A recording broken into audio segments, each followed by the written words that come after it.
साधक परिवार आपको दिखाए सच का आईना।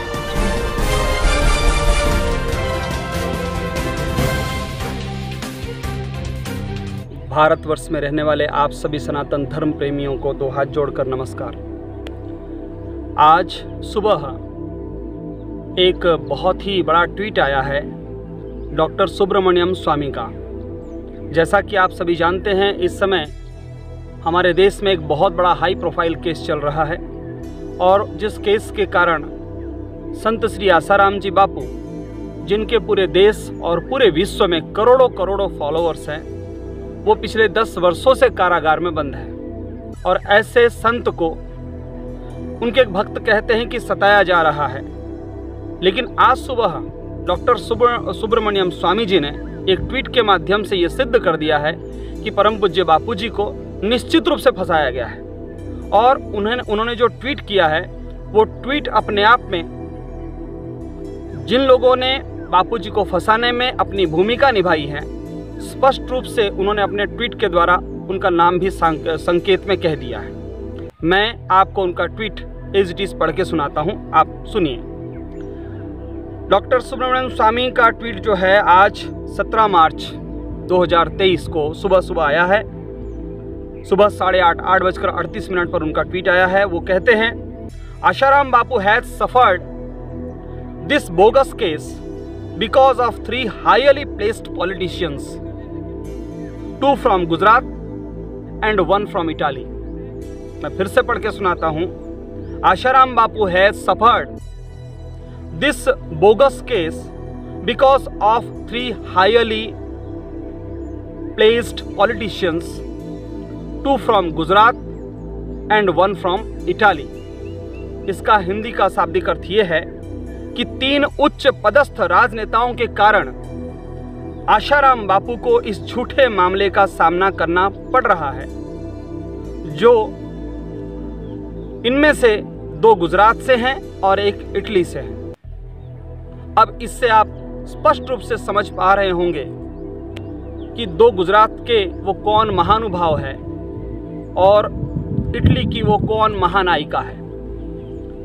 हम पूरे देशवासियों से, भारत के जुडिशरी सिस्टम से और भारत में रहने वाले सभी धार्मिक संगठनों से और उनके पुरोधाओं से अपील करना चाहते हैं कि क्या हमारा देश संविधान से चलेगा या ऐसे लोगों के जिद से चलेगा। आज परम पूज्य संत श्री आसाराम जी बापू को जिस प्रकार से पिछले 10 साल से प्रताड़ित किया जा रहा है और डॉक्टर सुब्रमण्यम स्वामी जैसे धुरंधर सुप्रीम कोर्ट के वकील और जो खुद उस पार्टी में हैं, जिस पार्टी से ये 2 बड़े बड़े पदाधिकारी गुजरात से आते हैं, और उनका कहना ये कोई साधारण बात नहीं है।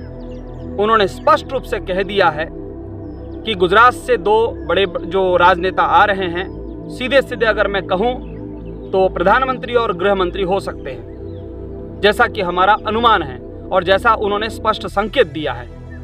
और तीसरा नाम जो उन्होंने कहा है इटली की है, तो उनके बारे में हमें ज़्यादा बताने की जरूरत नहीं है। आप सभी समझते हैं कि इटली की कौन मैडम इस समय देश में अप्रत्यक्ष रूप से शासन व्यवस्था में आज भी घुसी हुई है। मामला केवल आशाराम जी बापू का नहीं है, मामला है सनातन संस्कृति के रक्षा का।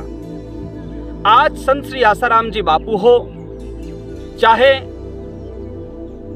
शंकराचार्य जयेंद्र सरस्वती हो, चाहे कृपालू जी महाराज हो, चाहे कोई भी संत हो, मुख्य रूप से सनातन धर्म को प्रोत्साहित करने वाले, सनातन संस्कृति से करोड़ों करोड़ों लोगों को जोड़ने वाला ये संत हैं और इनके माध्यम से करोड़ों लोगों की जीवन पद्धति को, करोड़ों लोगों ने अपने जीवन पद्धति को बदला है और भारत के लिए एक आदर्श नागरिक के रूप में वो आज इस देश में रह रहे हैं।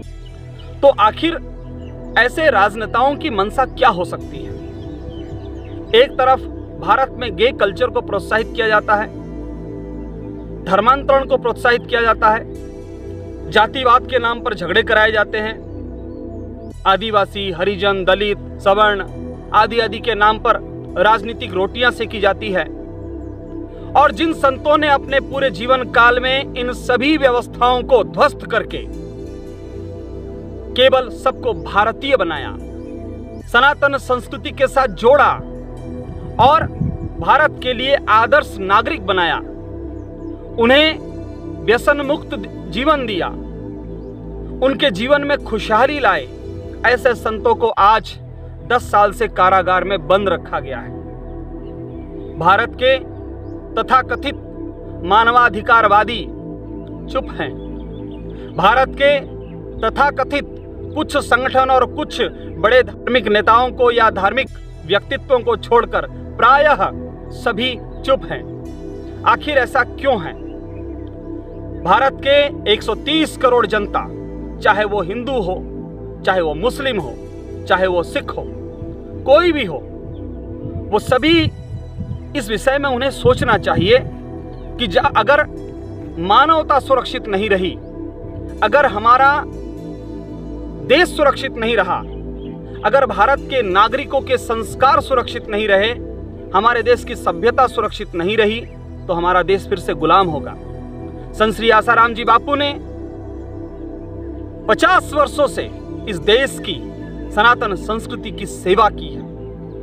5 करोड़ लोग उन्हें मानते हैं, उन्हें पूजते हैं, लेकिन वो आज चुप है, मौन है, इसलिए क्योंकि वो देश में अराजकता फैलाना नहीं चाहते हैं। लेकिन जिस प्रकार से आज सुबह डॉक्टर सुब्रमण्यम स्वामी ने अपने ट्वीट से सिद्ध कर दिया है और जिन व्यक्तियों का नाम लिया है सीधे सीधे प्रधानमंत्री और गृह मंत्री का, ऐसा हमें लगता है उनके ट्वीट से, तो इससे देश के लोगों को जागना चाहिए, जानना चाहिए कि आखिर द्वेष की राजनीति किस हद तक जा सकती है, किस तरह से राज सत्ता धर्म सत्ता को अपने पैरों के नीचे रखने के लिए उत्साहित है। लेकिन हम आपको ये बताना चाहते हैं कि अगर आप अभी इस समय ऐसे 86 वर्ष के संत के लिए सामने नहीं आए, खड़े नहीं हुए, तो आपको इतिहास कभी माफ नहीं करेगा। और ऐसे लोग जो अपने कुत्सित द्वेष के कारण संतों को सता रहे हैं, वो केवल संत को सता नहीं रहे हैं, वो सनातन धर्म के लिए भी घातक है। इसलिए इस ट्वीट के माध्यम से आप सभी को हम जगाना चाहते हैं, जागिए और संत श्री आसाराम जी बापू के लिए खड़े होइए। ये हम सभी का धर्म है, हमारा कर्तव्य है। ये धर्म युद्ध चल रहा है सनातन संस्कृति और विधर्मियों के साथ। ये जो धर्म युद्ध चल रहा है, आज संत श्री आसाराम जी बापू कहीं अकेले ना हो जाए। जैसे गुरु गोविंद सिंह थे, जैसे कभी छत्रपति शिवाजी महाराज थे, समर्थ रामदास थे, उसी तरह आज सनातन संस्कृति को बचाने के लिए बापूजी ने वैलेंटाइन डे का विरोध किया, मातृ पितृ पूजन दिवस मनवाए।